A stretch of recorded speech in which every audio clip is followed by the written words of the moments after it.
Good, wonderful.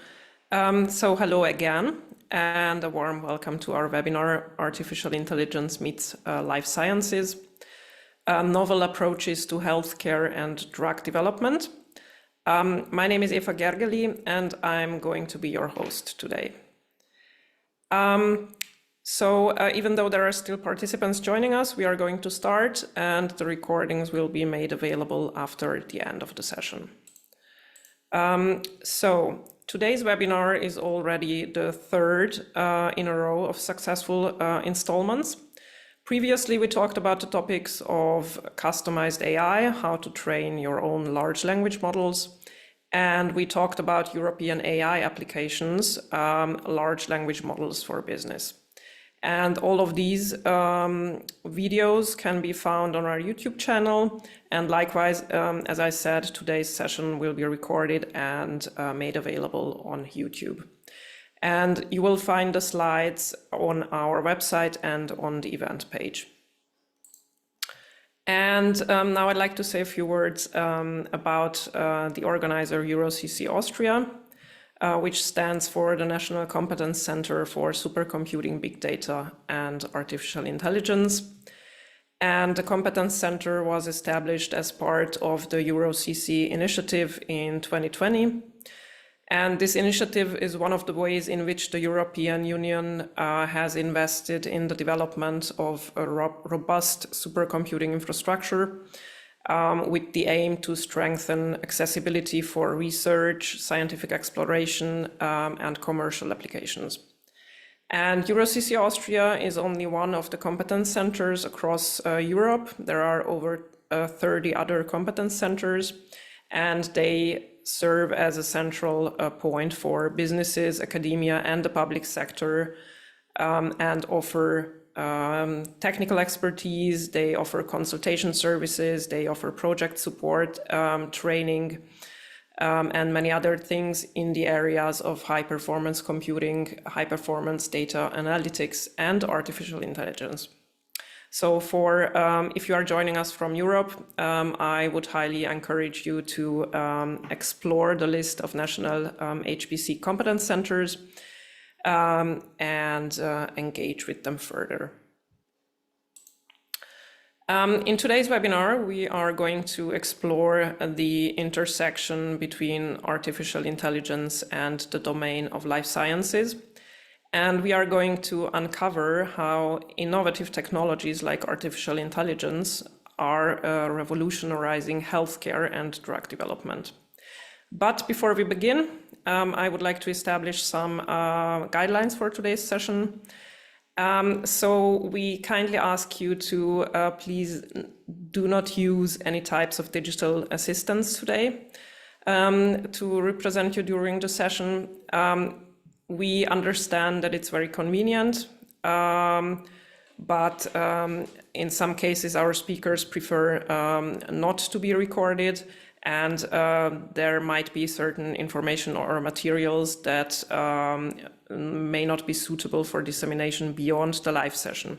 So please do not use these types of assistants, and out of reasons of compliance, any digital assistance in the meeting will be removed. So thank you for your cooperation on this topic. And one other thing is, if you can, please adjust your display names to include your full names, so that we can foster a more personal atmosphere. And you can do this easily by navigating to the participants section on Zoom, then hover over your name or click on the three dots, click on more, and then on rename. And another important information is, as you might have seen, that today's session, that the recording is already ongoing. Today's session will be recorded, but participants' names and faces will not be visible. We ask you to keep your microphones, please keep your microphones muted during presentations, but you are welcome to share thoughts and questions in the chat anytime. And after each presentation, there will be a short Q&A session and a longer one at the end. And during those Q&A sessions, you will have the opportunity to ask questions live, like via unmuting yourselves or in the chat. So we are very much looking forward to engaging discussions. And our speakers today are esteemed professionals in the domain of life sciences, and they each bring their wealth of knowledge and expertise and their unique perspective to the table. Our first speaker is going to be Wouter van Putte, who will share his insights on how artificial intelligence can act as a catalyst for innovation in experimental structural biology. Following that, Christoph Bock will talk about how artificial intelligence can be utilized in precision medicine and in personalized therapies. And our last speaker, Barbara Sladek, will enlighten us on advancing cancer therapy through microbiome profiling. So without further ado, let's give a warm welcome to Wouter van Putte. He is the CEO and co-founder of the company Puxano, which is a platform-based biotech company that strives to accelerate structure-based protein research. They use innovative nanotechnology, biotechnology, and data science. And one of their goals is to overcome traditional bottlenecks, such as trial and error cycles, and thereby unlock previously inaccessible protein targets. Wouter has profound expertise in biochemistry and structural biology and is a connoisseur of philosophy and moral sciences. Wouter, I'm very much looking forward to your presentation, and the floor is yours.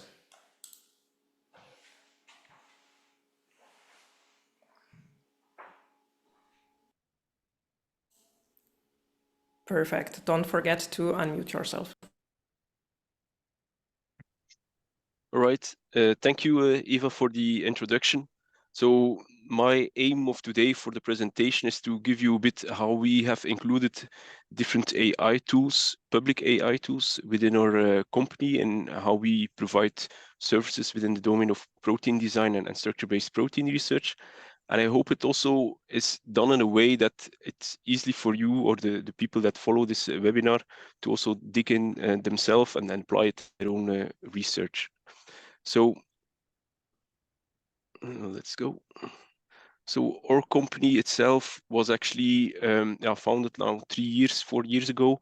As I said, our focus is protein design, structure-based protein research. So with structure-based protein research, we mean resolving protein structures and then using that information to optimize proteins for a specific application, and can be like vaccine development, can be protein-based therapeutics, but more and more also actually within the field of crop protection and biostimulants, we have do protein design services. And how we do that is in our company. So we use, of course, public available tools, but we also have internal developments. So we have like some internal developments related to computational work. So for example, we have a platform called Proconder, which enables us to, which we use for protein construct design. Now we're also collaborating with, and that's actually a project supported by the EuroCC, where we will develop a known diffusion model, and this is actually with the help of Mohammed Al-Karishi, and there actually our focus will mainly be in the validation and the experimental validation, but the idea is that we built a new diffusion model that will become accessible for everybody. Secondly, as I said, the experimental validation is very relevant. So there we have tried to fine-tune this process so that we can quickly validate hundreds of proteins in a couple of weeks, so that you can go from an ID to a validated protein. And then finally, we do also develop nanotechnology, and that's more like in the field of cryo-electron microscopy, where we developed our own electron microscopy grids. Yeah, but today I will only focus on one part, and I think that's already a very big part to present in 25 minutes. But let's just start. Okay, so I hope most people here know what proteins are, but in general, yeah, how I always try to tackle it is that you can have a very abstract picture of a protein. For some people, it might be like a protein powder or a protein bar, but in reality, proteins are amino acid sequences, and these sequences, they are not just like a linear string. These strings actually come together and they form a three-dimensional shape. And this is what you see here in this image on the right. And if you look, so you have two proteins here that start to interact with each other. And if you then zoom in into that interface, what you see is that the amino acids of one protein are interacting with the amino acids of another protein. And if you then would go back to this amino acid sequence that you see here, what you actually will find back is that this interface is not formed by one single string. It's actually different parts within the amino acid chain that form this binding interface. And with this, I try to explain that, okay, you can have the protein sequence, but when you have the protein structure, you actually can relate all these amino acids in the 3D space, and therefore also understand better how does this protein function. So in this case, how does this protein interact and which amino acids are important? And this is the job actually of a structural biologist. And in the past, to resolve protein structures, this was mainly a experimental endeavor. So where you had to express your protein, you had to purify your protein, and then you also had to resolve your protein structure using a technique such as X-ray or single particle cryo-EM or NMR. But these techniques are not flawless. So what you often have is a trial and error cycle, and you need to optimize certain steps such as the yield. So you want to have a lot of protein, you want to have stable protein. The protein also needs to behave well and therefore no degradation products, and it needs to be pure. And for each of these steps, you had to do like a new optimization, testing new constructs, testing new buffers, etc. So this means actually that this whole process that normally could be done within a month or 2 months, in reality often took more than 6 months or even years to go to a structure. And this is how actually the field of AI has done a very big contribution, is because now with tools such as AlphaFold, you can actually already have some idea of a protein structure before doing all that work. In the very end, I still believe that this experimental validation is necessary, because in reality, it always gives you a hypothesis with a certain confidence score, and sometimes this prediction that you get is also not correct, although the confidence scores are high. So I think the combination of the two is, in my opinion, still very relevant, and I also hope to explain that a bit in the next slides. So if I talk here about AI applications, I'm talking about de novo protein structure prediction. So with a tool such as AlphaFold, where you go from a sequence to protein structure. But on the other end, you also have other tools, and I think RF diffusion is as equally important as AlphaFold, and where you can actually go from a protein structure to protein sequence. And this is mainly useful if you want to start designing and engineering proteins. So if you go and have a better look into AlphaFold, so AlphaFold itself, I think now should be well known, but if you don't really know how it works and what are like the limitations, etc., I really recommend people to go to this website from the EMBL, because there you have a very nice workshop tutorial-like introduction to AlphaFold, and it also explains everything in a very clear manner. So my intention today is not to explain how does AlphaFold work. It's more like how can you use AlphaFold within our workflow of structural biology. And so what we do is that you have your protein sequence and you want to go to protein structure. But what you need to know is that if you insert this protein sequence, actually how the algorithm works is that it will try to find back other sequences, and it will build an MSA, because based on that information, it will have some co-evolutionary data. Meaning, if I was explaining you that if you have like two amino acids interacting with each other, if you want to preserve that fold and there's like a mutation in one of the amino acids, that other amino acid might also change. So to stabilize again this interaction and preserving the fold so that the protein is still functional. And this type of information is within the model, but it also means that if you want to use AlphaFold and you don't have very good MSA data available, that the prediction will also be less good. In that regard, you can insert like more 3D structural information, so like such the template that is used, but often, yeah, to really get to the limitations of AlphaFold often reside to be really in this the quality of the MSA. So overall, you have a protein structure, and it doesn't only give you a structure, it also gives you a metrics, some 2 metrics that can say, look, how confident am I about this prediction? And I try to explain this here in these 2 examples. So I just went to the AlphaFold database and selected 2 proteins that I also have some background of. But what you see here on the left side, for example, is that you have a beta barrel protein, and you see that it's colored in different colors, and you have like the very blue one, which means with a very high confidence, and then you also have like lighter colors, the red one, which means you have a very low confidence of that amino acid positions here. And this is like one metric that you look at. Okay, if I have a prediction with only red, then I wouldn't trust it that much. If it's all completely blue, then I would say, okay, this is something we can work with. A second metric that you should look at is actually this PAE matrix, and this indicates a bit of, if I do a prediction, can I see like a lot of interactions between certain amino acids of this protein? And based on that, you can delineate what is a protein domain. So if you look at this structure, you actually see 2 entities, like the beta barrel and this part here. But yeah, and then you see like some stretch in between. And the same you see also here. So here, that area actually corresponds to the blue part, and then you have the extracellular part, this what you see here, that corresponds to that. So this information shows that, look, these things are not interacting with each other. If they would interact, then you would also see some colors in that region here.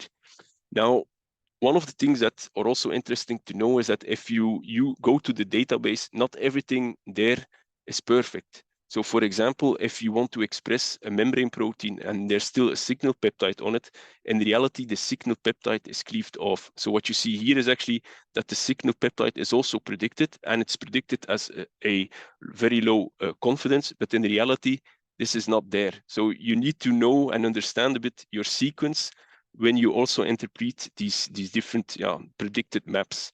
And I think this becomes also very clear if you look at this other structure. So this is an interleukin receptor, and this is a protein, so a single span transmembrane helix you have, and then you have an intracellular part and an extracellular part. So this is this helix that resides in the membrane. This is the extracellular part.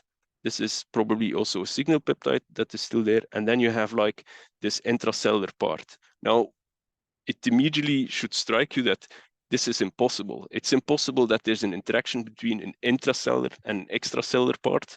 So this interaction that you see here, which is also a little bit visible here, actually is not possible.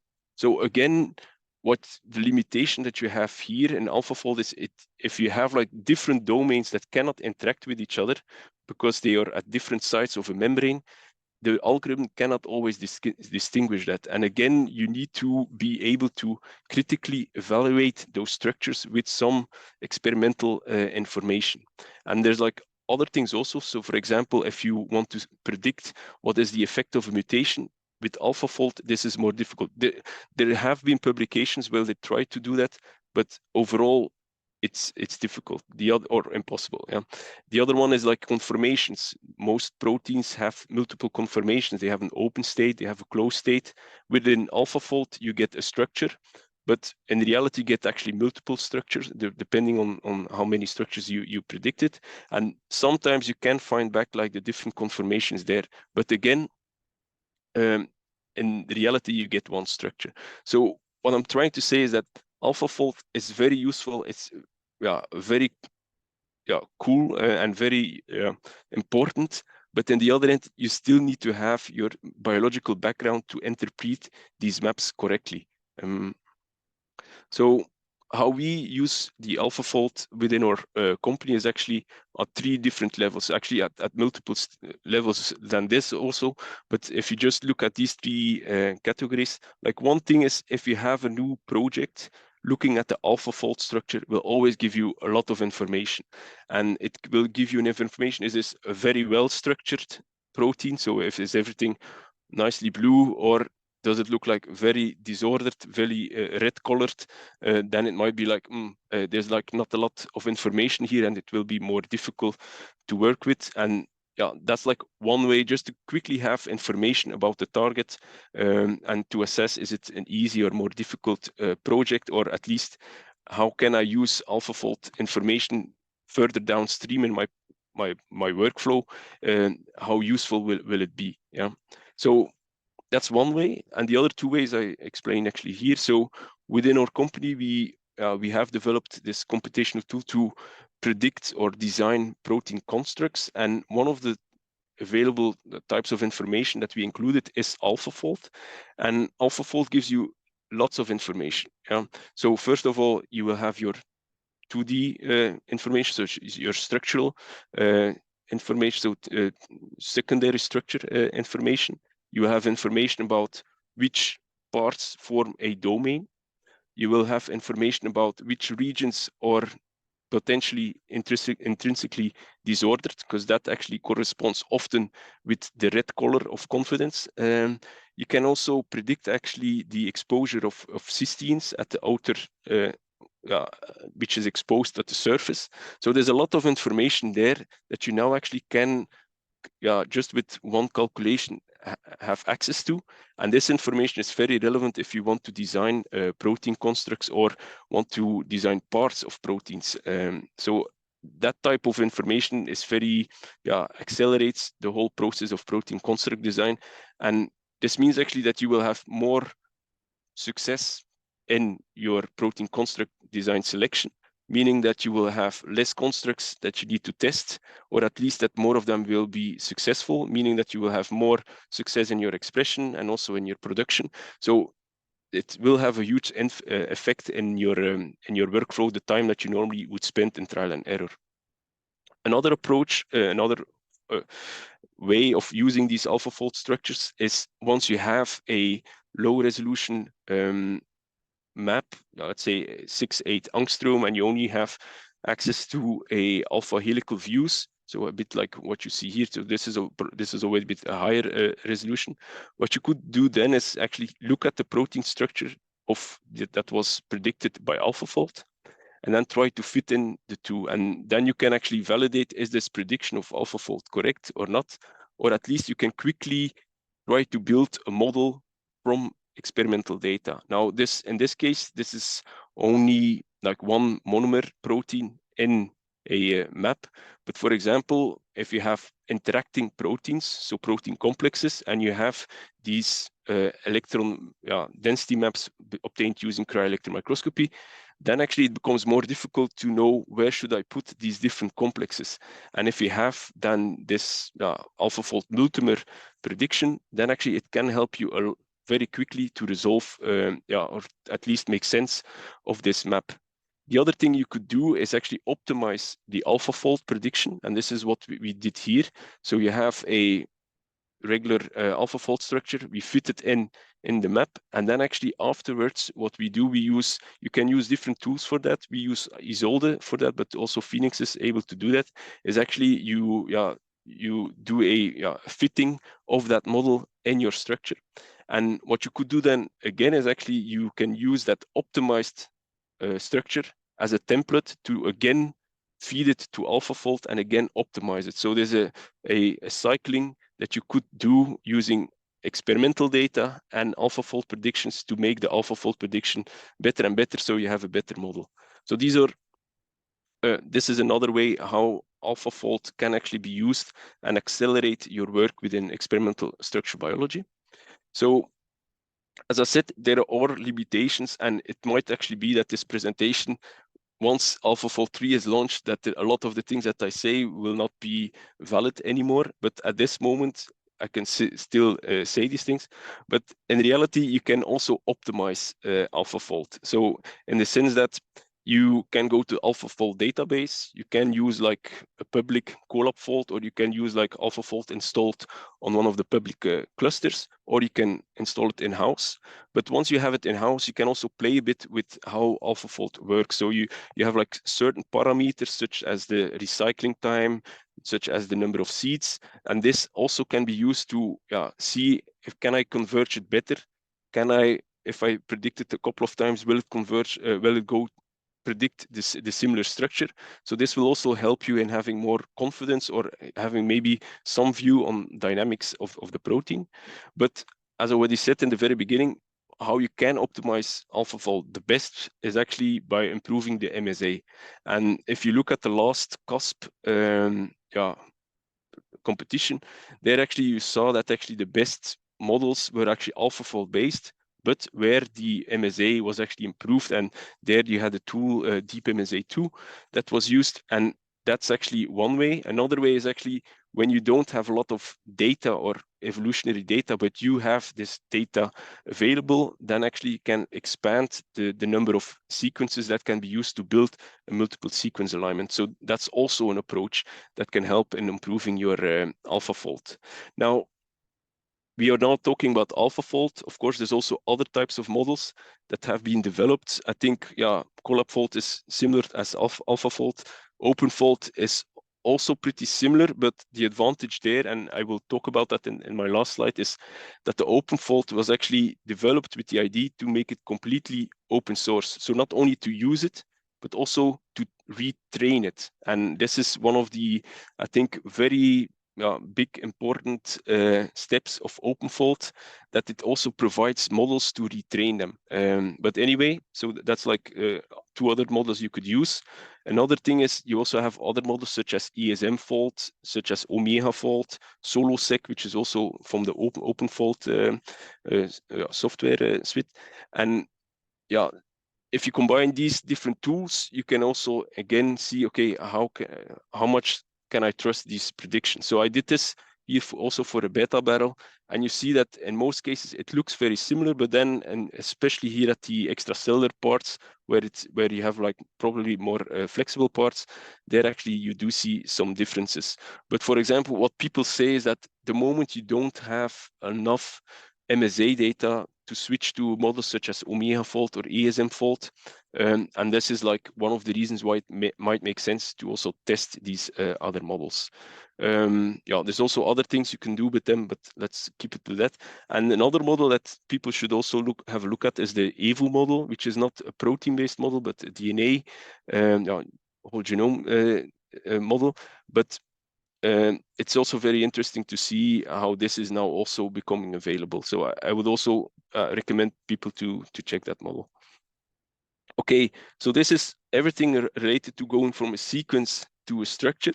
But now let's talk about how we engineer proteins. Okay, so in the past, engineering of proteins were more or less 2 approaches. You had a bit like the random of approach where you introduce mutations and you try to trace back like some function or activity or stability, and then try to find, okay, these mutations have like a positive effect. Nowadays, this procedure has also been put into a AI model to include more parameters and to it more smarter.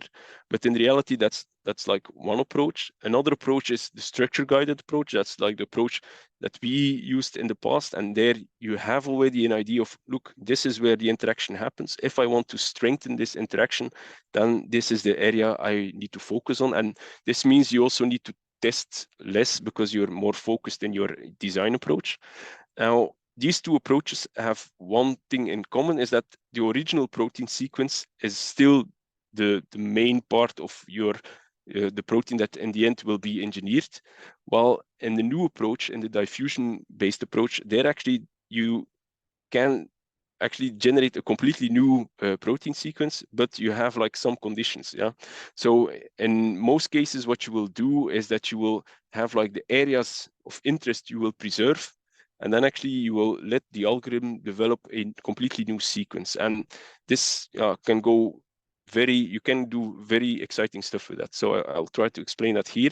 So on the right, you have like just explaining a bit how these diffusion models work, is that if you have a protein sequence available, but you want to design something that links 2 parts of this protein sequence together, so like some kind of linker, then actually the algorithm will find routes to connect those two. Yeah, it will not do this once. You will do this a couple of times, and this is like one of the things you need to pay attention to, is that in your selection of options, you can say, look, I will look for diverse options, so not always the same way and just changing the amino acids, but also like different kinds of links. But this is a bit how it works. And then you have like different approaches to do this type of work. So you can say, look, I have the majority of my protein, I want to keep it, but I just want to link it. And then we call this in-painting. Or you can say, I want to preserve the only like a small part. This is like the motif I want to preserve. But then around that, I want to build completely new scaffold, which we call motif scaffolding. Or you can actually also have nothing. So there's a only condition that you have here is the target that you want to bind to. And then again, you can design a completely new protein. So this green part is not connected to that other part, is a completely new independent protein. And then, yeah, this is like another way to do it. Of course, the more information you take away, so for example, yeah, in this de novo, you have actually no original sequence. It means that you also will need to test and validate more. So just the more you remove, the more you will need to test. But in reality, this is now the kind of new applications that can be done. So how does it work if you want to do it in-house? So there's different algorithms available. I will focus on the one of RF diffusion, which is from the David Baker lab. And there the model actually, it's not, you have a model, and so the diffusion model, which will generate your backbone. So this will be like a glycine amino acid. And then actually that backbone you want to translate into a real protein sequence. So with different one of the 20 amino acids. And this is what the other tool you use for that is protein MPNN. And then you want to validate those predictions. So you will not have like one predictions, but multiple predictions, so multiple sequences. You want to score them. You want to know which one of them makes more sense to validate than the other. Then you can do a validation based on AlphaFold, because what you will do is actually you have your predicted sequence and you will use AlphaFold to go from the sequence again to the structure, and then you can do an overlay and see in how far actually the original protein that you wanted to design matches actually with the predicted structure of AlphaFold, and then you can score that. Another thing to evaluate these sequences is look at the diversity. As I already explained, you don't want to make 100 variants of a very similar approach. It's better to have like a couple of clusters where you say, look, I want to do 5 with that approach, 5 with that approach, and 5 with that approach, and then evaluate those before you go further. But overall, these are still in silico predictions. If you do an end painting, I can say, yeah, in most cases, well, 1 in 2, 1 in 5 will work. If you go to motif scaffolding and you want to make them like really express them and purify them, I would say 1 in 5, 1 in 20 will work if you know how to do the in silico validation.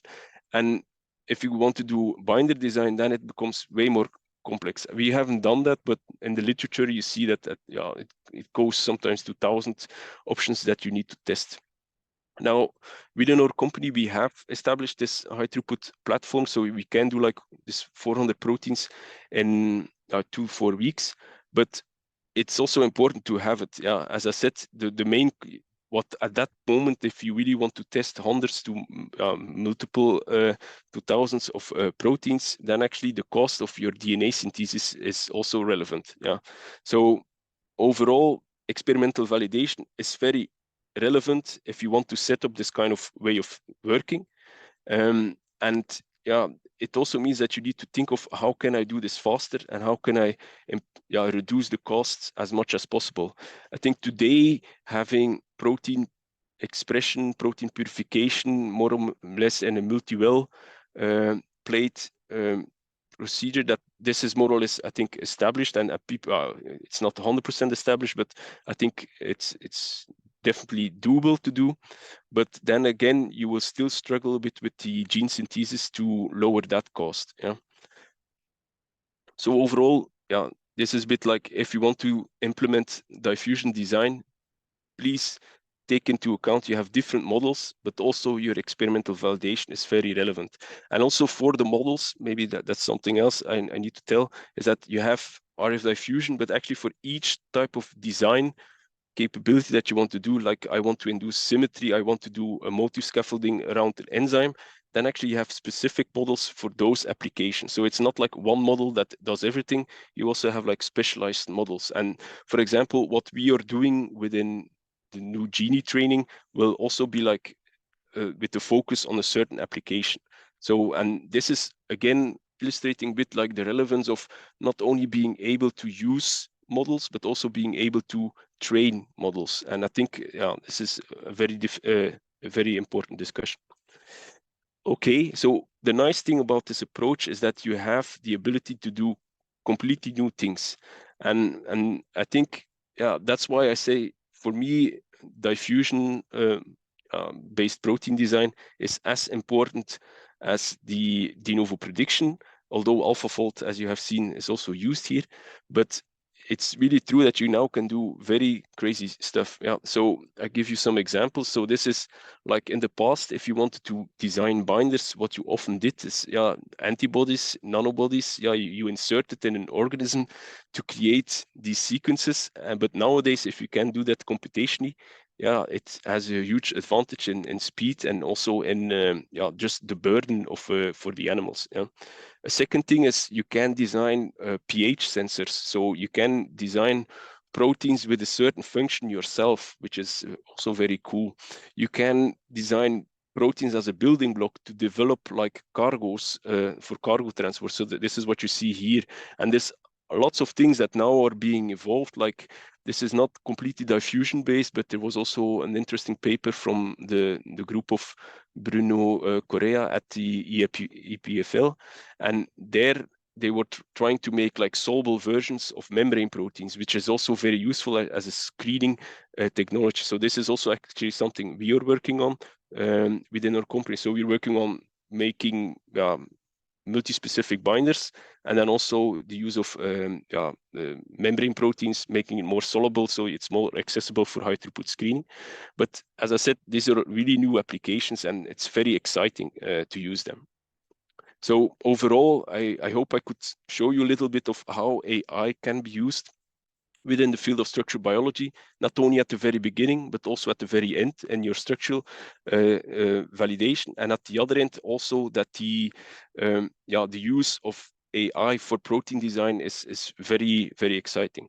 And this is my last slide.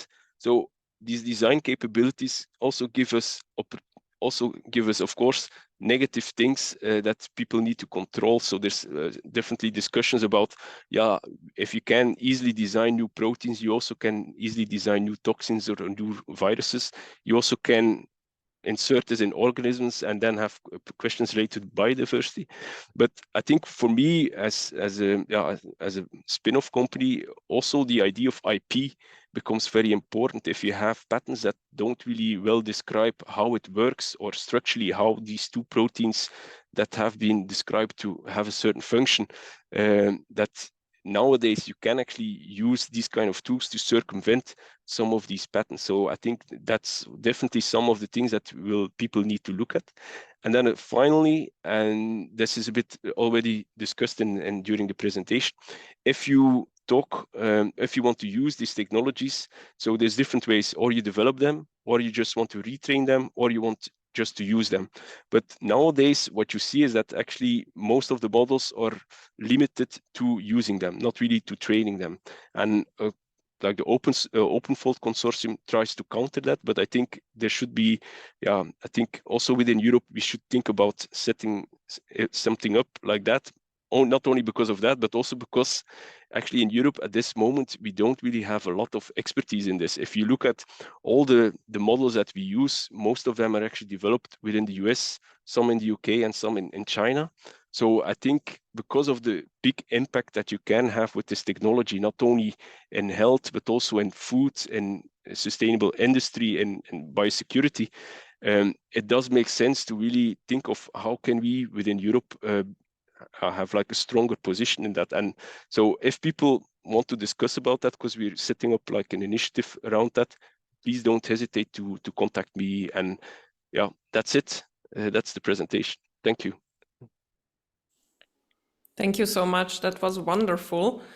I especially like the call to action at the end. Okay, are there any questions from the audience, either via chat, or you can just unmute yourselves or raise a hand?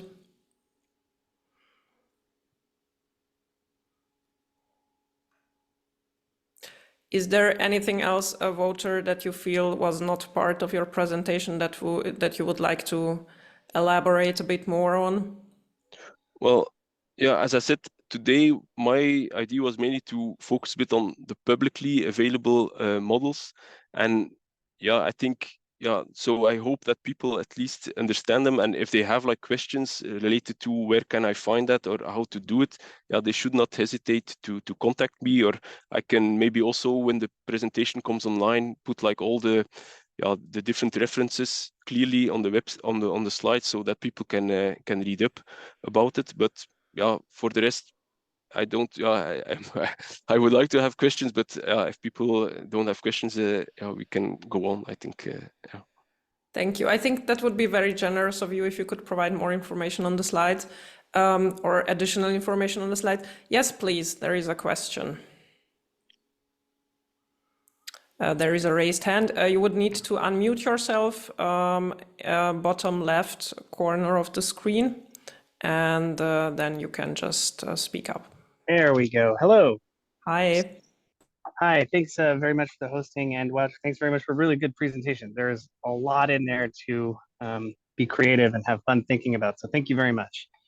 I have a few questions about, well, one specific question about using AlphaFold and specifically Multimer in your de novo design with structure. Have you noticed anything or any surprising capabilities of AlphaFold to predict protein dynamics in kind of a surprising way? Maybe nothing published, but in your own opinion, have you noticed something like that? Well, I know that there's like some ways to use AlphaFold also to do some more like in the dynamics. But again, so within our company, we test almost everything that comes online, and then we see how good does it work. And there I see that it sometimes work, but not in all cases. And if it's like a 50%, then at that moment we say, look, yeah, we just don't use it. Yeah, and I've tested some things or some ways where they wanted to go for dynamics, but yeah, I'm not that happy. Like also like the effect of mutations. There's like tools for that, but again, I'm not yet that happy with that. So I think there definitely, there can be like more development to improve that. Yeah. And one more follow-up question, if it's okay. Yes. Using Multimer as well. So when you have two sequences, and let's say you have a hot spot in your binding domain for your new polymer or peptide that you want to bind to this domain, using just the sequence information and perhaps any one of these AlphaFold or deep learning models, have you been able to predict actual binding amino acids with relative certainty of any kind? So this is kind of a new area for me, so I apologize. Yeah, no. So actually, well, that's a bit like, for example, if you want to have antibodies, normally people say AlphaFold multiple and antibody, so epitope mapping doesn't work. But the reality is that sometimes it really works. Yeah. So, and there's also models now specialized for this type of application. But what we often do is like, in structural biology, you like, especially in cryo-electron microscopy, you can go to high resolution maps, but you can also, so this means like below, let's around 4 to 2 angstrom maps, or let's say 3 to 2 angstrom maps. But if you sometimes you have only like an 8 to 4 angstrom resolution map, and then actually it becomes very difficult to fit in stuff. And then what we do is that we just run the AlphaFold multiple, and we also do like multiple runs. And we also have like, there's another model, but I do not know the name now, that we use. And then actually sometimes it's really like you move it into the density map. So it does work. But as I said, the moment, the reason why people say that like for antibodies and nanobodies it's less strong, it's mainly because of the idea of this co-evolution. because there's no co-evolution in those CDR regions. Man, this is really fast. I don't know if I'm allowed to ask another question. Is it possible to ask another question, host? I can happily. Yeah, of course. Yeah. Yeah. Does anybody else? Okay. One more follow-up. So what about then? So also looking at structural biology, I'm a cryo-EM scientist, and I'm wondering, what about when you do predict these these possible hotspot binding sequences using that technique in a pipeline? You sort of create a density map of your potential binders and then physically look at them and then come up with a cross correlation of, does this actually match when you create a density of these models as opposed to the atomic structure? Yeah. So like, for example, what we sometimes do is like for your initial model finding. So sometimes it's difficult to, especially if you don't have a lot of data. So you only took like 3,000 images in cryo-EM, and you have like very good 2D classes, but not enough to really go to a 3D class or to initial model, etc. Then actually also using AlphaFold to make you think of, like, I think it will look like this, and then you make a projection of that, and then you indeed compare the projections of what you think would be the case with what you have, and then already you can start to understand a little bit better of, okay, I think the interaction will be like that. And this is really, it's not like it's a trial and error process, but for example, you can then also use that as an initial model for like to see what is the effect if I do 3D classification on that. So it's not, I must say, this is probably, I think there's some criticism that you can give on that, but at least it's something that we sometimes try just to go like from a project where we're stuck to a little bit further. Absolutely, for curiosity-driven experiments like that. So that sounds great. I'm glad to hear that. Thank you very much for letting me ask so many questions. Thank you to the audience as well. If I took anybody else's time, I appreciate it. No, thanks again. I appreciate your questions. Kaku. Thanks. Thank you. We do appreciate as well. Those were great questions, and there are some more for you in the chat, Wouter, but we are going to handle them or talk about them in the Q&A session at the end of the webinar. All right. And to answer the latest question in the chat, yes, we are recording the session and it will be available afterwards. Okay. So thank you again, Wouter. And let's continue with our second speaker, Christoph Bock, who is a professor of medical informatics at the Medical University of Vienna, and he's heading the Institute of Artificial Intelligence in the Department of Medical Data Science. He's also principal investigator at the CEMM Research Center for Molecular Medicine of the Austrian Academy of Sciences. And Christoph is a leading authority in biomedical informatics and computational biology. And in his research at the CEMM Research Center, he combines experimental biology with cutting-edge computational methods with a focus on cancer research, immunology, and precision medicine. And Christoph's career includes prestigious awards, and he's being consistently named among the highly cited researchers. So let's dive into Christoph's insights on artificial intelligence in precision medicine and personalized therapies. Thank you. Thank you for inviting me here and for organizing this meeting. In my presentation, I will complement the first presentation and switch to the perspective of cells, and also try to add more of a medical dimension to it.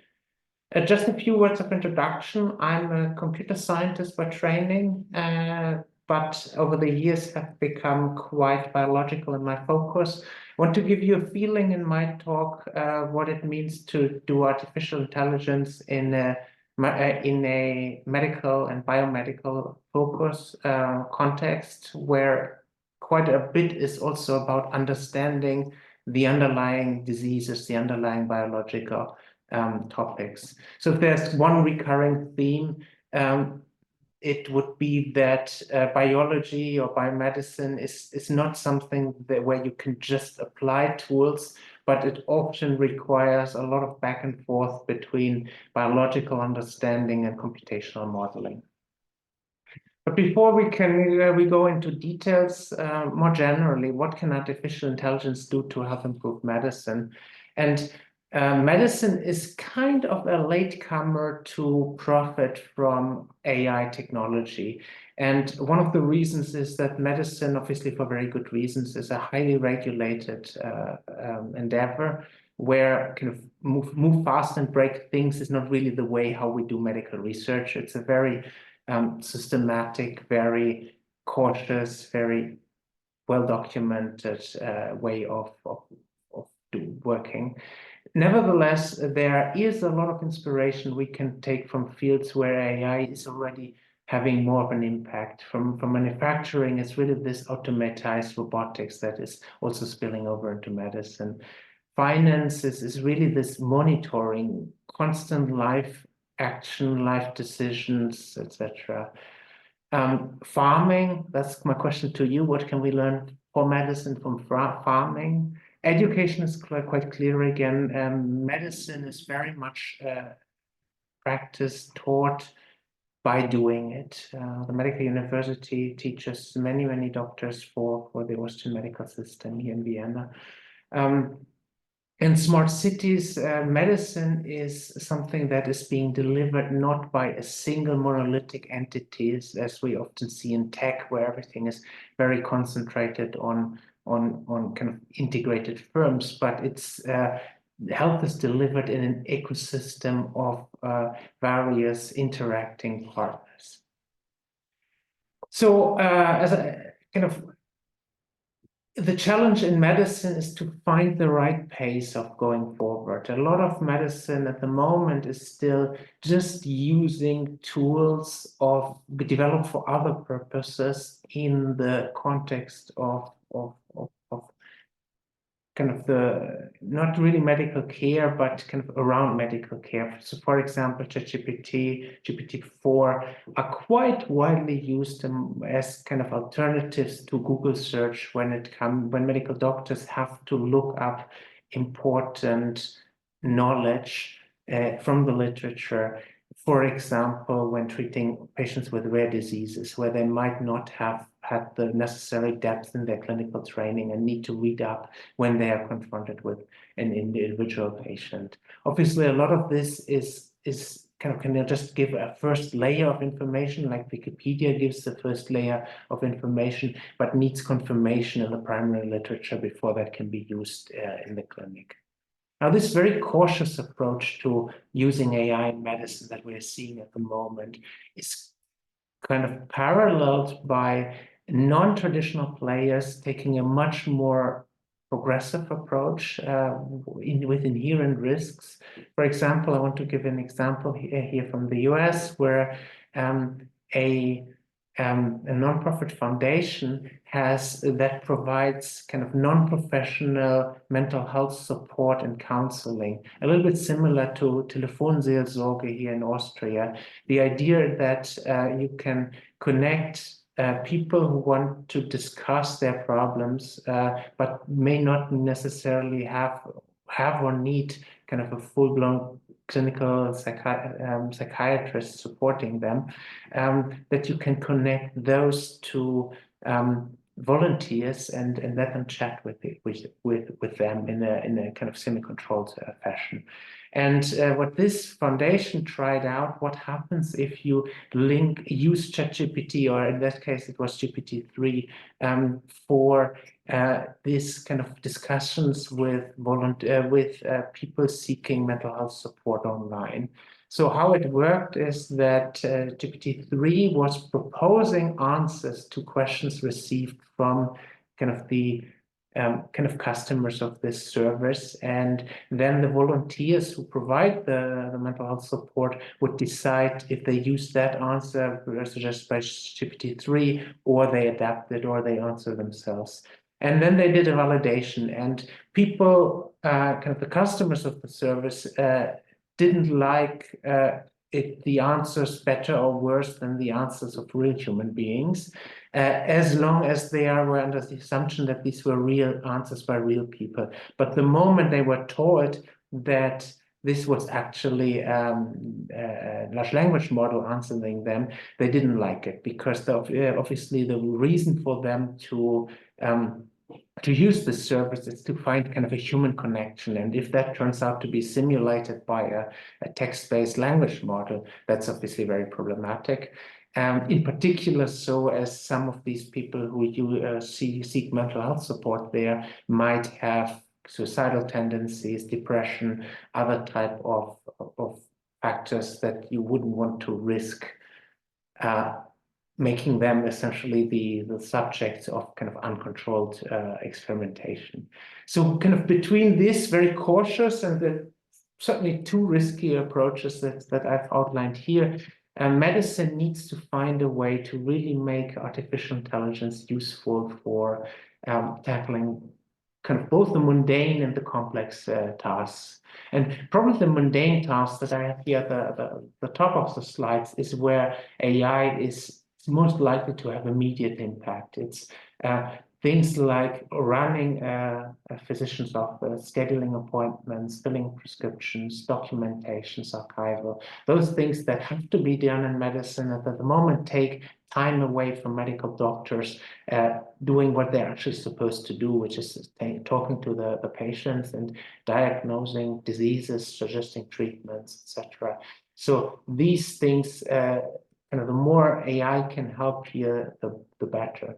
We can also think of ways of providing 24/7 care at home through kind of AI-based assistance. And these are really areas where I expect a lot of progress in the next couple of years with full kind of medical device certification, which is very important. From a research perspective, we are most interested in our lab in kind of the more complex tasks where AI technology can do something that only specialists can do, or even no one can do at this point in time or at the scale that it is needed. And while there is a lot of very good work on diagnostics, this is not my focus today. Today, I want to explain how AI may help make new therapeutics, personalized therapeutics.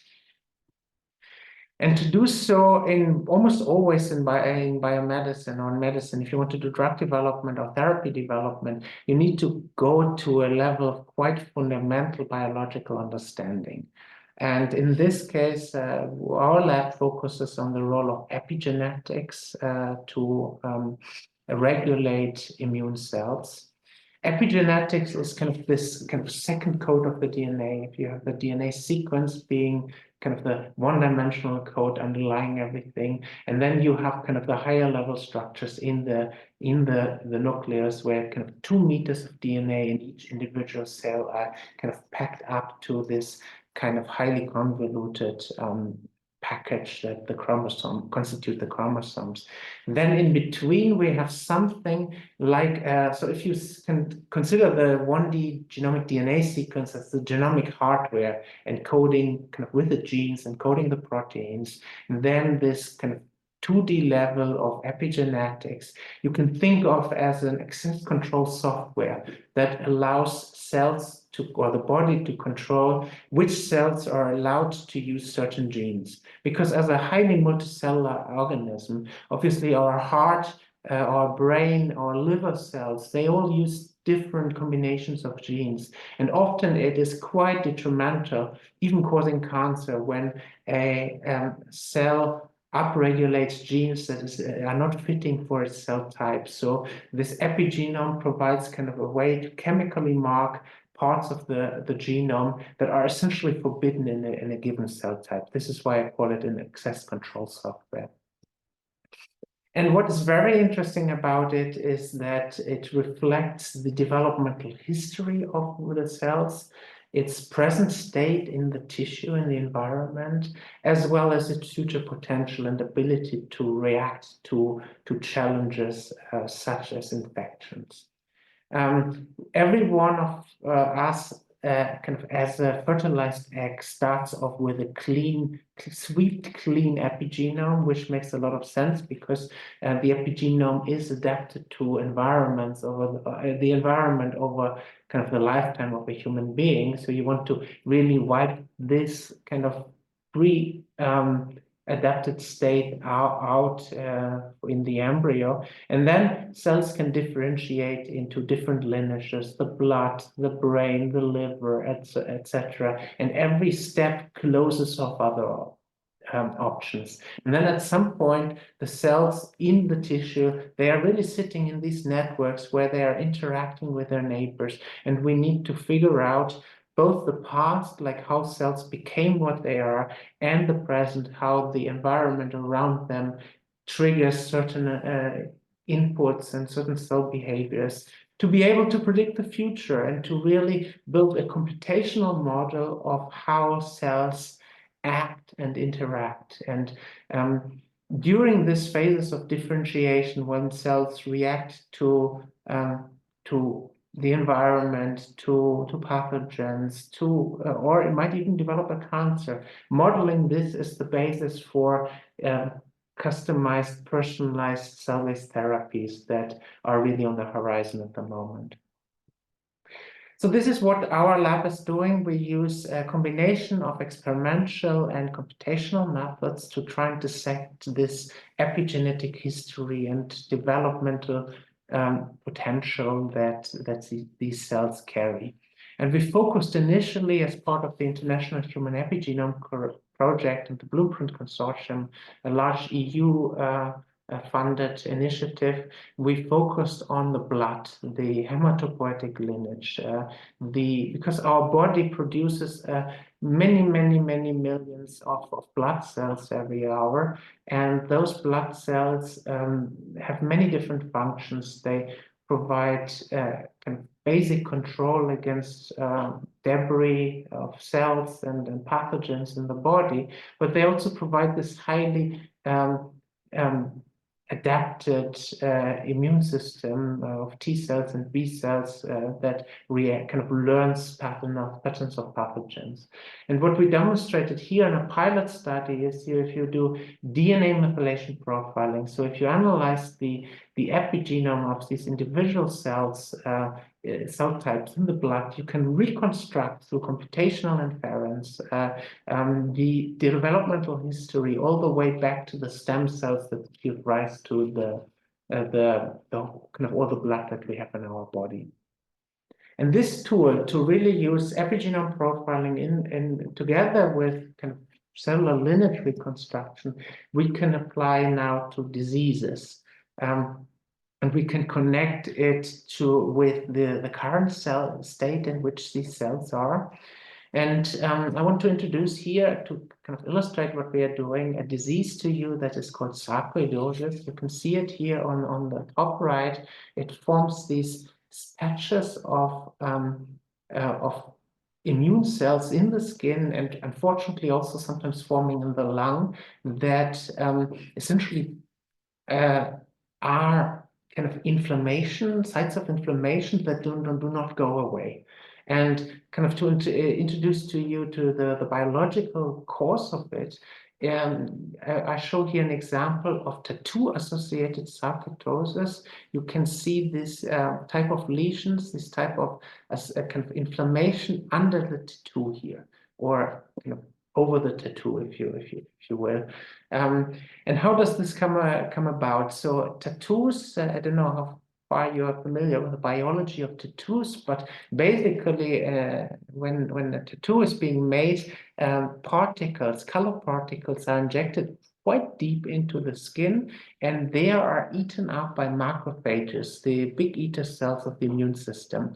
And those macrophages then keep those color particles inside, and because those macrophages are quite fixed in their position, this tattoo can stay stable long term. At the same time, these macrophages eventually die. They can live a couple of months, a couple of years in the tissue, but tattoos can last obviously for many decades.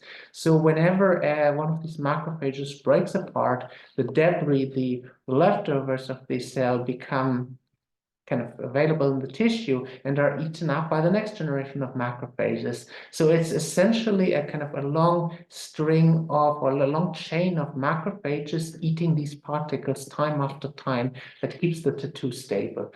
And this is also the reason why the tattoos tend to become a little bit fuzzy over the years, because it's not the first generation of macrophages anymore, but second, third, fourth, fifth, 10th generation that keeps these in place.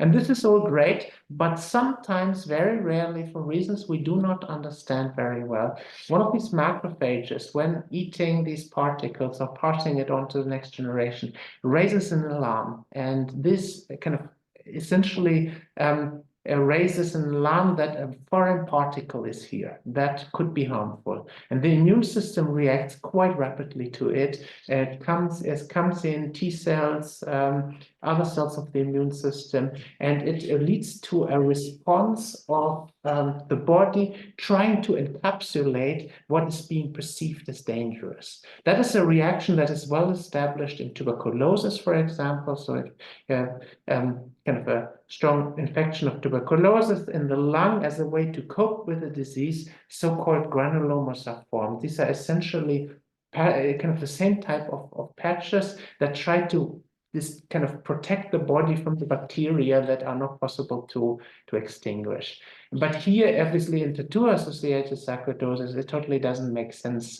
So it's essentially a problem, an inflammatory disease. And to figure out what's going on here, we collaborated with dermatologists, skin doctors here at the medical university, and we actually took samples of the skin of people who have this disease, and then took the single cells for single cell sequencing, where each single cell is profiled in terms of its molecular, like its gene activities.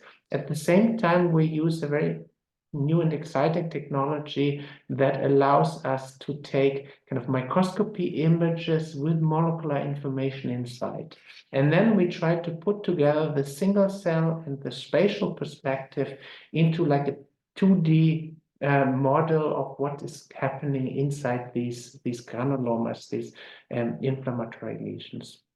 And what we see here is that there are macrophages, T cells, and fibroblasts that are in a kind of in a setup of broken communication. The macrophages tell the T cells to activate, the T cells tell the macrophages to activate, the fibroblasts protect everything from the kind of calming down signals of the rest of the body, and we're essentially getting a disease that is self-sustained well beyond the original trigger of the disease, just based on cells communicating with other cells.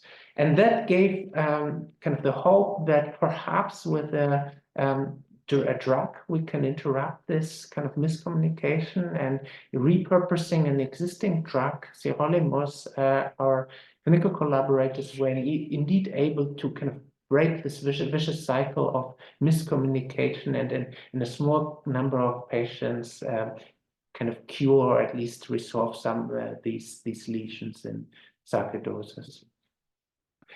Now, this makes us really confident that we can influence these epigenetic cell states externally. And one example here is vaccination. So vaccination in general, we think of vaccination as telling the immune system how a specific pathogen looks like. Think of measles vaccination or coronavirus vaccination, but there's also a more global effect. And this is quite well studied in the context of a tuberculosis vaccine, BCG. Some of the older people in the audience might even be vaccinated with this tuberculosis vaccine. It was used in Europe until a couple of decades ago. It's still being used in many other countries of the world, and it has been shown in sub-Saharan African countries that being vaccinated with this disease protects against not only tuberculosis, but a broader range of diseases. So it seems that this particular vaccine provides some kind of general wake-up call to the immune system. And what we did here is that we studied, again, with computational methods in a large data set, large cohort, how this vaccine might wake up the immune system. And what you can see here on the right is essentially a ROC curve where we try to predict from the epigenome how well a patient a response to the treatment with this vaccine. And what we saw in this study is that those people whose immune system was already awake, they do not profit very much from this vaccine. But those people who are currently having a dormant immune system, they really get through the vaccine, they get a wake-up call, and the immune system is much more able to react quickly to other diseases, other responses, suggesting that it might be possible to develop a new set of treatments that essentially alarm the immune system of future challenges. So essentially summing up this part, the epigenome reflects the developmental history of cells as well as their future potential, and it can be manipulated if we do it in the right way to protect people of diseases. Now, this gives kind of, especially this analysis of the sarcoidosis gives us very large data sets that we need to figure out usually in a collaboration between bioinformaticians and biologists. And as there are not really enough bioinformaticians around that every biologist can have their own private bioinformatician to help with the data analysis, we put a lot of hope on large language models to help and assist with this type of analysis. So what I'm showing here on the next 3 slides is essentially a tool that we've built, a kind of robot bioinformatics assistant, where you can load the single cell data into a form of integrated tool. We're using here the cell by gene method, and add Cell Whisperer as a kind of an AAI plugin into the system. So here you can see many 10,000s of cells or 100,000s of cells that come from the human cell atlas project, the Tabula Sapiens project, and we can now talk with this data set. We can formulate things like, we can say search for red blood cells, and we see kind of very green here marked red blood cells.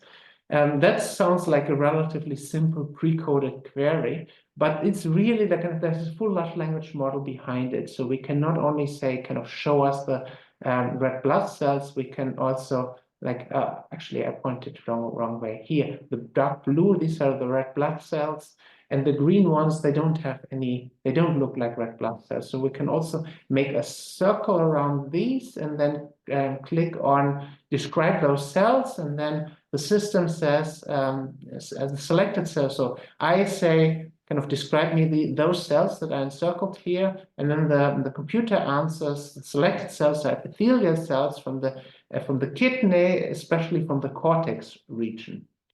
Now, I'm a computational biologist. I'm not super familiar with the kidney. I said, I thought the cortex is a region of the brain. And so I had misunderstood something about kidney biology, and the computer corrects me. No, the cortex in the kidney is the outer layer of the kidney where the glomeruli are located. And then I can even ask questions like, can you tell me more about those cells? It tells me that this is important in the reabsorption of water, electrolytes, glucose in the kidney and the filtering function. But I can also come back to the concrete data set and ask, what are the genes that are particularly highly expressed here? So what you can see is a form of integrated discussion, like the first and the last questions were really about the data set, whereas the middle 2 questions were about kind of biological background. And this kind of large language model with the knowledge of the data can answer both. And how this is technically done is that we establish a joint embedding of a large number of sequencing data, single-cell data, and RNA-seq data with their annotations, and such that we bring text and molecular information into the same space. And then we fine-tune the model by generating a large number of chat-like conversations, such that afterwards we can really go both ways. We can ask about a cell, like tell me something about the cell, and the system will talk back in natural language. Or we can ask in natural language, can you tell me which cells are from an inflammatory tissue, and it will show us those cells. And because there's always the large language model behind it, it feels like you're talking to a bioinformatician. So this is something we're really excited about, because it's like a major step towards the direction of like the kind of a robot assistant to do bioinformatic analysis. In kind of more early stage work, we can go one step further and use large language models also as simulators. So we can essentially simulate biology in the same way as you might sit down with your kind of biologist colleague and ask kind of a biologist colleague, what if I were to knock out this gene in the mouse, what would happen to the immune system? And that person with a very good understanding of biology behind can make kind of informed speculation of what's happening. And we have kind of tuned GPT-4 in a way that it can do kind of a similar task. So we can ask GPT-4, after prompting it to be a biological simulator with kind of step-by-step reasoning, we can ask it, what if we knock out this particular gene in cancer cell lines? Would this be kind of deadly for those cells or not? And then it provides kind of a systematic simulation, like a qualitative text-based simulation. It tries to go step by step from what it knows about the gene, what it knows about the cell lines, trying to come to an intelligent reasoning that perhaps when we knock this gene out, it's unlikely that this will harm these cancer cells. So essentially, by kind of fusing text-based reasoning with large-scale biological data sets, we want to provide sparring partners for deep analytics of biological data sets. We can validate this then, and we can bring all of these bits and pieces together to what is our actual goal, to make much of the biological processes that at the moment take a PhD thesis or a 5-year postdoc project to complete, make those fast enough and easy enough that we can work towards personalized treatments. And kind of here my vision is what I call the read, learn, write paradigm, that we read out real biology at scale with sequencing technologies. We feed kind of large deep learning models with all the knowledge that we are gaining from this, and merge this with an understanding, or like with a biological understanding that can be derived from text, and from that make predictions for synthetic biology, engineer cells with certain properties, and get into kind of a fast iteration cycle of making, programming epigenetic cell states and making custom cells into drugs. We profit a lot from CRISPR screening, and we've developed our own version of high-content CRISPR screening in the form of the CropSeq technology that's really popular. So this is essentially the idea that you don't engineer kind of one gene per well of your 96-well plate of your experiment and then characterize all of them separately, but to start with many millions of cells, do genetic editing in each cell differently, and then use single-cell sequencing to read out not only which gene was edited in that particular cell, but also what the results were on the transcriptome, on the cellular phenotype of cells. And this scales up to a couple of million cells and a couple of million data points, which is just the right amount that we need to feed deep neural networks with meaningful information. And here the biggest challenge in biology is that we not only want to predict.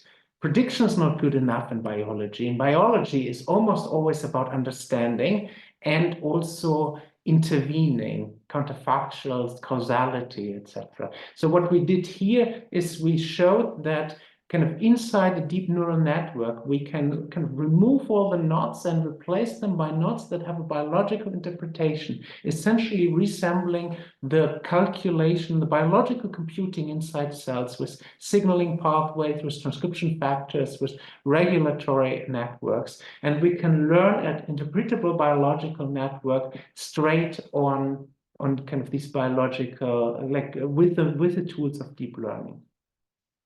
And hopefully all of this will come together, the advances in machine learning, artificial intelligence, as well as in robotics and automated bioengineering, to really enable personalized therapies. Initially, we're already in the clinic now, personalized cancer vaccines, increased interest also in developing personalized drugs for patients with very rare diseases.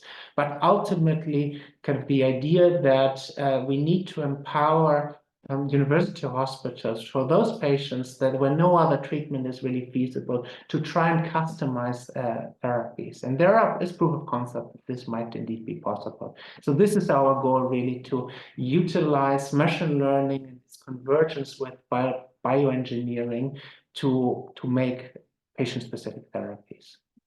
And with that, I would like to conclude and thank you very much for being here today. Thank you so much. That was a great presentation. And we already have a few questions. Because of time reasons, I would suggest that we schedule the questions for the final Q&A session, if that's okay with you. Okay, perfect. And to our participants, please feel free to post additional questions in the chat, and we are going to answer them after our last speaker. Thank you again, Christoph. Okay, and so last but not least, let's welcome Barbara Sladek, who's the co-founder of Biome Diagnostics. And Barbara's journey began with a PhD in biochemistry from the University of Oxford. And she followed that with an MBA from the WU Executive Academy. And with her co-founder, Nikolaus Gasche, Barbara established Biome Diagnostics in 2018. And they have a central focus on the role of the gut microbiome for medical diagnostics. And among other things, Barbara is deeply committed to empowering women in healthcare and in IT sectors, as evidenced by her co-founding the Association Women in Health IT. And she's also frequently teaching at universities. Her work has earned her several prestigious awards, and she made substantial contributions to advancing precision medicine. So thank you for joining us today, Barbara, and I'm very much looking forward to your insights into your technology. Thank you, Eva. It's really exciting being here. So many thanks. I will share my screen. Let's see if it works. One second. So I hope you can see it. Yes. So what I would like to do today, I would like to take you on a journey and show you how you can use AI and the microbiome and use it to actually build proper products, especially also for the B2B and B2C sector, so also for the customer. I will tell you a little bit about the company, about what we do. I will give some examples for AI and then tell you how we developed one of our biomarkers. I will try to be fast and finish at 3:50 so that we have enough time for discussion afterwards. So what we do is we actually use next generation sequencing and AI to build medical diagnostic products based on profiling the gut microbiome. We raised so far a decent amount, over 10 million euros. We're based in Vienna. We are a software company, and our vision is to bring the gut microbiome into routine.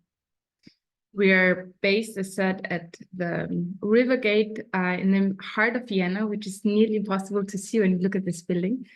And we're also a team of about 23 people. What I find crucial to point out is that we realized that for our success, we need half the people in communication and half the people in R&D to make certain that we're actually able to deliver what we're trying to do. And we were also able to win some awards. One where we're very proud of is that we were even at the Nasdaq, featured basically as one of the winners at the as one of the prizes. So what do? We try to revolutionize healthcare. We use artificial intelligence and especially data science. And we use stools, so stool samples, to then develop medical diagnostic or just microbiome diagnostic products. We have a B2C area, which is known under the name Biome, and also B2B, and only directed to doctors with biome diagnostics. What I find really crucial is that for the stool tests, what we use as a basic technology is next generation sequencing. So for that, what we can do, we can read the DNA of every single bacterium in one stool sample. But in reality, we are just a software company. So our focus lies on machine learning and bioinformatics, and then also how to develop advanced algorithms for diagnostics. The sequencing, how we actually do that, next generation sequencing, is done in a laboratory currently at the Medical University of Vienna. And our business logic behind the scenes, or for the customer, is that we actually have to still handle the entire process from the person buys a kit until the person gets a result, and what does the customer do with the result. One thing that I find really crucial, especially when it comes to also AI and gut microbiome, is that we're double ISO certified, meaning that we're yearly audited by an external commission if what we do are still standardized and has some kind of quality things that we actually look for. And we're actually still globally the only company in that area that is double ISO certified. So why the gut microbiome? The gut microbiome is actually really cool. It's a super organ. It comprises 39 billion bacteria, and it decides how healthy we are and also how we respond to therapies or not. If you want to find out more about the gut microbiome and how awesome it is, on Friday, there was a Netflix documentation release on the gut microbiome. It's called Hack Your Health. And it's really cool because it highlights basically why you should test it and why the gut microbiome, what it actually can do. And for some people, what I at least find very interesting, it can be used for therapy. And over the last few years, it was also linked to diseases like Parkinson, Alzheimer, schizophrenia, or depression that are not that obvious as diabetes or overweight, where the gut microbiome plays a really crucial role. And today, I also would like to highlight basically the cancer case.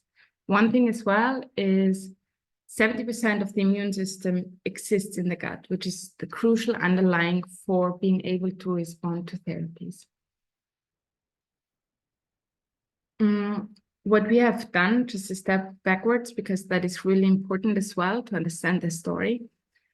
We have developed a whole pipeline of different products. So we started with Biome, which is a B2C product, so everybody can just buy it online.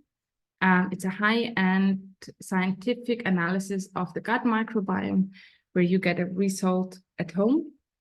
We have Biome 1, where I will talk the most about it today, where we developed an AI-based or backed biomarker for knowing how one would respond to a cancer immunotherapy. And we are now working on Biome Series C. And if there is time, I'm happy to tell you about. So we can actually predict colorectal cancer and all pre-stages with a very high accuracy. We do some studies with FMT, so fecal microbiome transplantation, where we can see that if somebody changes the gut microbiome, the person actually then can respond properly to a therapy. And obviously we do also some kind of, but we're still in the very beginning of biome drugs. So basically that we develop therapeutics in that area. So the very beginning for us is and was Biome. Biome is a scientific microbiome analysis that everybody can do. One sends in a stool sample that gets analyzed at the Medical University of Vienna. we get the data, and the patients then receives a very founded or solid report about diversity, enterotypes, and the functions of the microbiome as a prediction though. And this also builds basically the basis of everything we do. We have over 45,000 samples collected so far to basically classify how a healthy microbiome from different groups of people, like genders, for example, looks different. We do have also a decent amount of partners, which is always very important to continue in that area. And one result I would like to show you is basically we're now currently redoing our tests, and we are including a decent amount of AI. And to understand the gut microbiome, there is something called diversity, or the Shannon index. And the Shannon index comprises how many different species are within one microbiome, and also how evenly they're distributed among species. So you can imagine it's very similar to rainforest, for example, or an English garden, whereas in the English garden, you, for example, might also have a decent amount of different species, but they're not that evenly distributed than in the jungle or the rainforest, as you can imagine. And so we have done the general analysis of about 10,000 patients in that area that you can see. And we looked at the psychological health of people. And every person that basically also does a Biome test has to fill out a questionnaire regarding stress level and mental health. And we were able to then group that in low, medium, and high. And unfortunately, the diagram is really bad. But what it should show and shows is that the higher the stress, the lower the diversity. The higher the diversity, the healthier the people, which is shown on that area. And you can also see the other way around, which is shown here, that the better the mental health, the higher the diversity, which I find really cool because it shows that there is a really strong correlation between the gut microbiome and also psychological health. You can imagine if we're talking about these 39 billion bacteria in our gut, you do need data science to actually analyze it properly. We answered quite a decent amount of such questions. And now we're going towards the oncology sector and why the gut microbiome can tell you actually how one will respond to an immune checkpoint inhibitor therapy. So I think the easiest way to the rationale behind our thinking was when we started developing that marker was for an immune checkpoint inhibitor therapy to work, you actually need a very strong immune system because the immune system is responsible for detecting the cancer cells and then also killing the cancer cells, if you wanted to say it like that.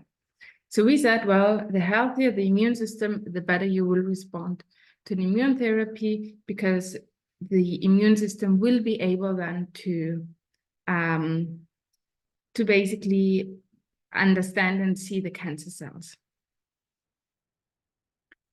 And if you, for example, have a dysbiosis, it doesn't work. And the nice thing about that was that that actually started to work. And that's how we developed the very first microbiome diagnostic biomarker. We did that in 3 different tumor types, in melanoma, non-small cell lung cancer, and the renal cell carcinoma. The cool thing is that it's actually not invasive, the test, because you just take a stool sample. And we were able to find a very clear microbiome pattern of about 80 different bacteria. And what it does, we are able to predict the response and the tolerability of doing so. So the first thing what we required actually to be able to do so is we required to have the proper development framework and infrastructure, starting for Jupyter. And I'm not certain if people are actually introduced or interested in that. But I find it really important because for us, it took quite a long time to actually understand and see what kind of structure we require, what kind of models we require, and how the infrastructure and the architecture of everything works. So on the one hand, we basically have all these kind of different dependencies, and then the way to find the final model. And obviously, never ever do anything without documentation. We use Confluence or Atlassian for that documentation. And like that, we were actually able, or we are able to reproduce anything we do because it's just documented. And we also build it in a way that we're able to scale anything. When we come to the biomarker development, we started to do it first in PowerPoint, then started to actually calculate it, and then we did also the clinical study. And for that, what we started was we used 10,000 patient data, 20% from cancer patients. We use public data as well as our own data sets. And for every single data set, we had the next generation sequencing data, plus also the clinical data that was very important. And then we mainly use classification algorithms to distinguish between responders and non-responders. In general, we got about 15 million data points just for that one calculation. What we liked was that we were able to, in the end, get a sensitivity of a little bit even more than 81%. And we were able to do the clinical application. One thing that is also quite important to know is that in general, one can identify between 1,400 different species just in the gut microbiome. But the biggest hassle we actually had was how do we reduce the dimensions? And for that, I would like to basically highlight the way how we did it was we needed the requirements first, and we solved this by using autoencoders. That was and we did that actually first by reducing the layers, building a neural network, and then we did the classification with random forest to get to the responders and the non-responders. In general, for this neural network, we had about 100 bacteria species left over that we were able to use for this model.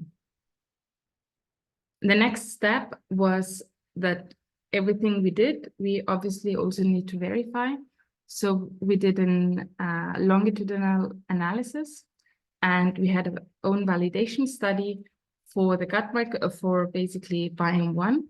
We did that together with Klinik Floridsdorf, University of Graz, I'm sorry,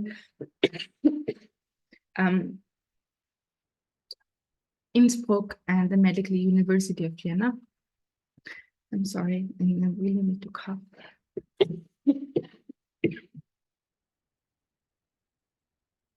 And like that, we were able to properly distinguish between responders and non-responders and use,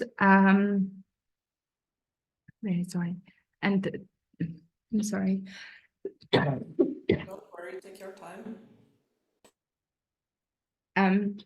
The nice thing was that so currently what you do before an immunotherapy, you use the PD-L1 expression test to make certain that somebody actually would respond to immunocheckpoint inhibitor therapy or not. But actually the current status is quite low, it's by 67%. And if you combine the PD-L1 expression test, including the Biome 1, the sensitivity that you get, and the accuracy is quite high because it's about 94%, which means that we can actually properly distinguish whether somebody will respond to therapy or not. And if you don't respond, what do you do then? So we actually developed guidelines, how people that respond not that well, will be able to respond better. One thing that was also very tricky for us was that we needed to obviously also translate it in a way that a doctor can use it and can understand it. And we built an own report where you actually can see how the clinical response will be and also how likely side effects will be. And finally, the last thing we did was also the regulation and the quality challenges, which Christoph Bock already pointed out is really important and quite difficult for medical diagnostic products. So we do have a decent amount of regulatories, which is good because in the end it's about medicine, and also how to basically translate it, especially for a startup. That was a really interesting process. And so the thing that we're working on now, or working on next, is Biome CRC. And I just would like to highlight this. Biome CRC is a screening test for colorectal cancer. We were able to already build the AI-based models, where you can see that the sensitivity and the specificity is quite high. For adenoma, it's higher for colorectal cancer, where you can see that with just one stool sample, using AI and next generation sequencing, it is possible to identify that. What I like best about the microbiome is that it's a clear case to use novel technologies, and the microbiome is something where we were most likely not even able to understand it a few years ago, just because of the technical advantages we had. What else? I would like to stop there and open it for questions. I'm happy to show you also more of the models. I kept it quite simple, because I think it's very important that to also break it down for people that are not in that area, and that is also something we face on a daily basis. Thank you, Barbara. That was great, and leaves us with plenty of time for questions. And actually, there is already one in the chat for you. Lisa, do you want to unmute yourself, or if not, I can read the question out aloud.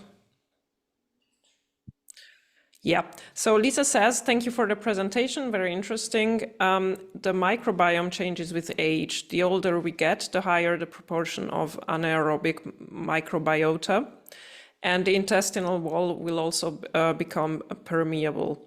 How can a healthy person counteract this preventively? Do you have any Thank you. Any feedback on that? Thank you for that fantastic question. It's actually really cool. Because we just learn now how the microbiome changes. So just to give an overall view, when you get born, so currently it's really important to say it here. It is said that during the birth or before birth, you have very little microbes in your gut system, and then you develop the majority of gut microbes until the year of 2. It develops further until puberty, so the diversity increases, and then after puberty, for the normal adolescence age, it's more or less stable. And at the age of about 65, 70 now, that is assumed, the diversity decreases again. As you wrote correctly, the anaerobic microbiota increases, and also the permeability of the mucous or the membranes basically increases. What is currently recommended is that one eats about 30 to 40 different kinds of veggies and fruits every single week. So the more different you eat, the better, which keeps it basically up and running. And the older you get, one should change the way of eating. So one thing is, for example, what we know now is it's really important to eat salad and different seeds and all that stuff. But for elderly, it's actually really difficult to digest this. So the older you get, the more important it is to eat simple food like white bread. And in Austria, we have CEMM and Brötchen, and a lot of fat meat, for example, and or dumplings that are really good. So the importance is to basically counteract here and go with the flow, and also accept that it is changing. There are some very weird people out there.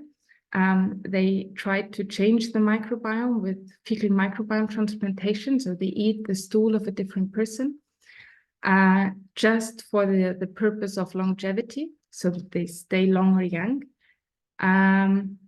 The scientific evidence for that is very limited still. Okay. May I just jump to the second question? Yes, please. Okay, awesome. So Daniel asks when Biome Series C will be commercially available. Actually, it's quite interesting. It's so Series C, it's colorectal cancer screening. The algorithms are done. We built it of about 20,000 different algorithm or data sets. Most of them from Europe and especially from the US. We're also part of the BPredict system in Austria. So in Burgenland, one of the counties in Austria, every person gets a fit test sent home to detect whether they have, it's a hemocool test, so whether you have stool in the gut, whether you have blood in the stool. And for every positive, from every patient with a positive fit test, we get the stool sample and also the results from the colonoscopy to use that for scientific research and to actually develop that area. So I would say that the models are very solid. We will make it available quite quickly as a B2C product to launch it. Currently, we still have issues as a B2B product, as a proper medical diagnostic product for doctors, because for that, we would need an additional clinical study in very specific settings, so that the samples, for example, are only collected in hospitals with about 8,000 to 9,000 patients. And that is logistically very difficult to get that amount of samples. So we're struggling with that one. But Biome Series C as a B2C indication will be available in September. And for doctors and for research groups, we're happy to provide the algorithms whenever you want. Thank you. And there is another one in the chat. How did you provide the initial microbiome analysis for Biome? Did you do a clinical trial to find out what recommendations you can give to first customers, or was this based on publications? It was mainly, so the first trial was mainly based on publications and was referenced. So also now in our current version of the report, you still see the numbers of the publications that we use.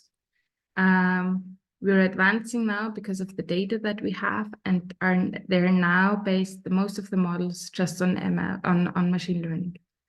And the recommendations are based on the recommendations from doctors and from dietitians, and also what is obviously written in journals, in publications.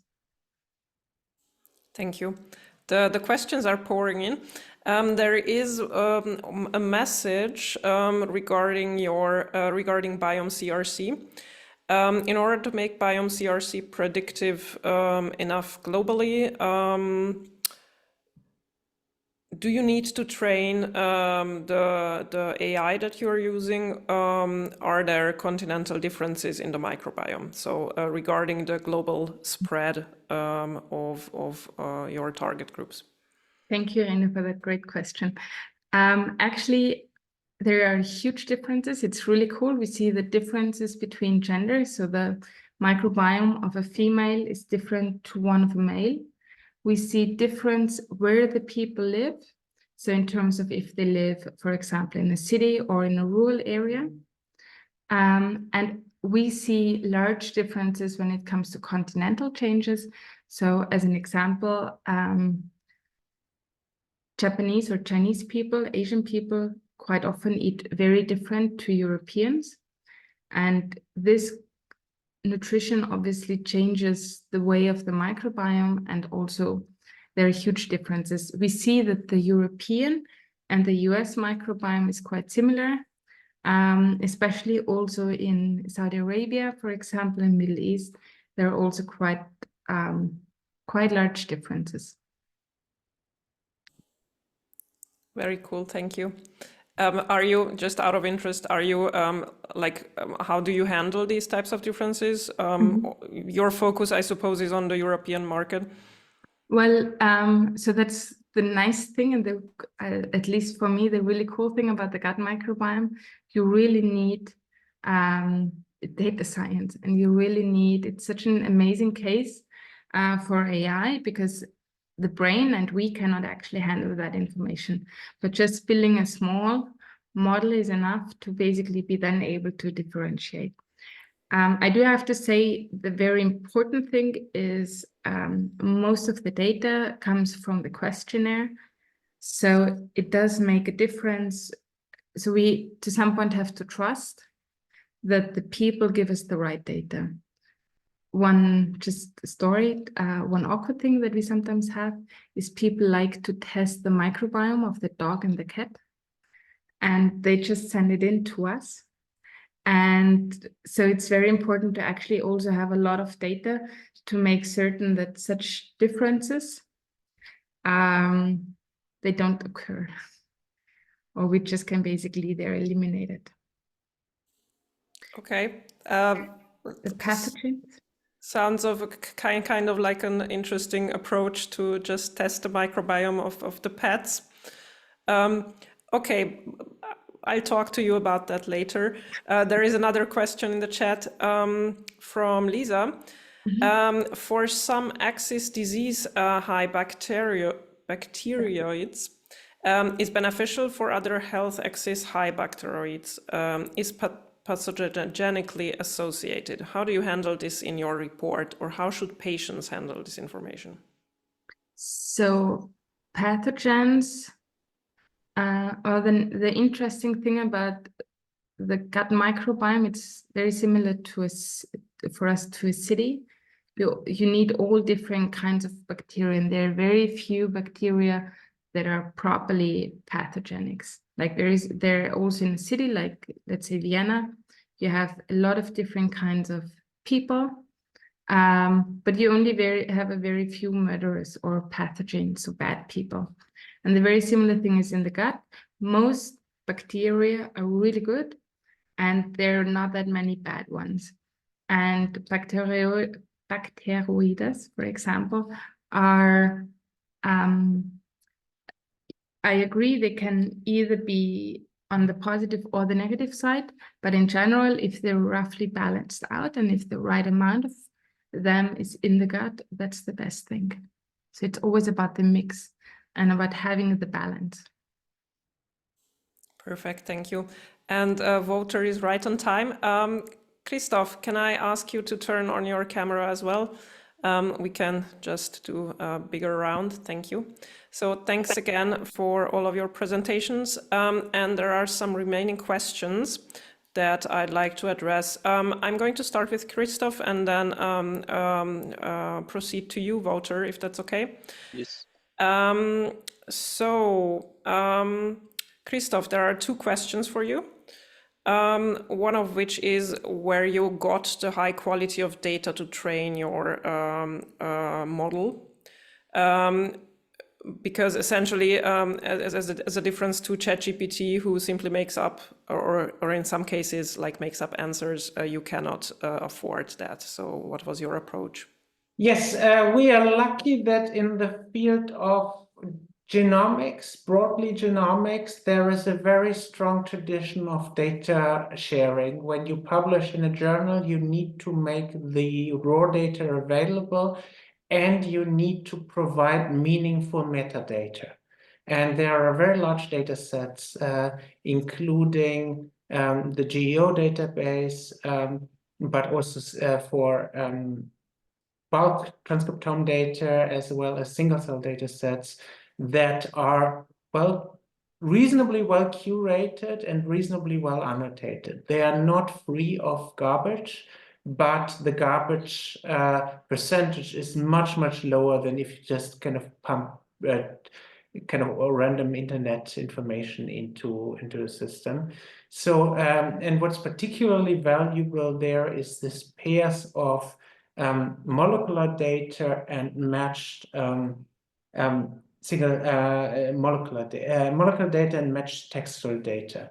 I guess it's a bit similar to what kind of this image generation, like image classification, where we are lucky that on the internet you find a lot of images with labels that can then be used for training this type of systems.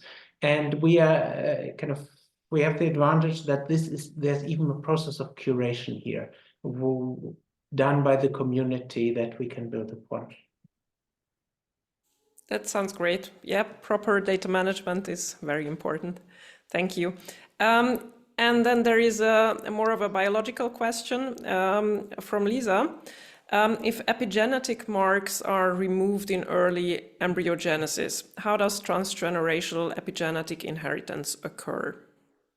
Yes, that is an excellent question, and a question that really puzzled the community like 20 years ago, when we knew that epigenetic inheritance was for real, but we also knew that epigenetics was cleaned up pretty comprehensively in the embryo and in germ cell development. And the conclusion to that is that in mammals, including humans, these process like two components to the answer. Firstly, there is just not so much transgenerational epigenetic inheritance. And secondly, the processes that clean up the epigenome in each generation are sufficiently leaky that a little bit comes through, which isn't sufficient to explain the epigenetic inheritance that we see. But this kind of very high level of epigenetic inheritance that we see only in plants, which also makes sense because when the environment changes, a plant, a tree, pretty much is stuck where they are. So they need to adapt on a time scale that is much faster than what can be done with classical Darwinian genetic evolution. And the epigenome provides that control layer. Whereas for mammal, for humans, the trade-off seems to be the other way around. We are not adapting so much by epigenetic inheritance, but by moving around, by using our brain, etc. So for us, it's more important to start with a clean slate and not have all the kind of, especially since epigenetics is also aging associated. It seems that in plants, the kind of immobile trees, the trade-off is use the epigenome for adaptation mainly. And in humans, the trade-off is use the epigenome mainly for kind of experiences of a lifetime, but not experiences of many lifetimes in a row. Thank you. All right. Yes, thanks for Lisa, from Lisa as well. So questions can be still put in the chat. Meanwhile, I have one for you, Wouter. We received a question after your talk if it's also possible to predict binding of small molecules or compounds to proteins. Do you have a feedback on that? You're still muted. So in the original AlphaFold, not, yeah, but of course, yeah, people have been trying to do that. But as I said also during the presentation, there's now the development of a new AlphaFold model, AlphaFold 3, and there they say that there's also the ability to predict ligand binding. So yeah, I cannot comment yet on that moment. So at this moment, not. In the future, probably. But on the other end, there's a lot of other types of tools that try to do it. But I must also say here that in our company, we mainly focus on protein-protein interactions. So I cannot really say, look, these kind of tools are better than the other. Yeah. Perfect, thank you. Unless there are any other questions in the chat, like one last question from my side. Is there anything else that you want to add to your presentations? Anything that you would have wanted to say but didn't have the time for it? Okay, perfect. Well, in that case, thank you so much for agreeing to speak today in this session. And the recording and the slides, again, will be available on YouTube and on our website and on the event page. I think, my colleagues just put a link in the chat with our next upcoming event. So feel free to check out that one as well. And thank you so much for joining. Thank you for the great presentations. I hope to see you in the future. Okay. Thank you. Thank you, everybody. Wonderful. Thank you very much.